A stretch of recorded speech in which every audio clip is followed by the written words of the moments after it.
Hello to you too. For 8 years, I have friends who are forced to leave the neighborhood due to graffiti.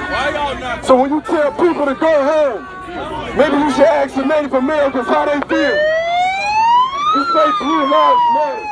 Blue lives can go home. They can take off their uniform. I'm proud of my skin. I'm black and I'm proud, but I cannot take off this skin. And because I walk in a certain neighborhood, somebody might hate me and want to kill me. And it's people that think like you that are the reason because of this. This summer, I was minding my business like I normally do. Minding my business when my wife and I were confronted by someone who lives 2 miles away from here. She was belligerent. She called my wife and I nigger repeatedly. She spit on my wife for no reason. With the same hatred and vitriol that you have over there. Stand on the right side of history. What you did not realize was that video spread across the internet and caused millions of people to unite. People that look like you.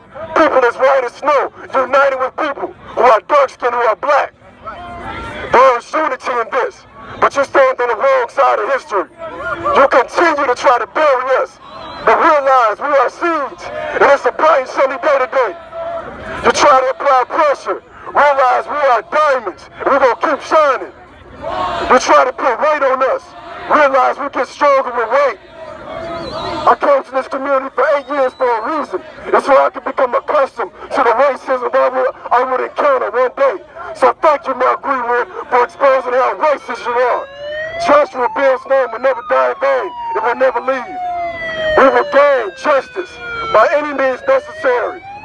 We are not negotiating. The time is now. By any means.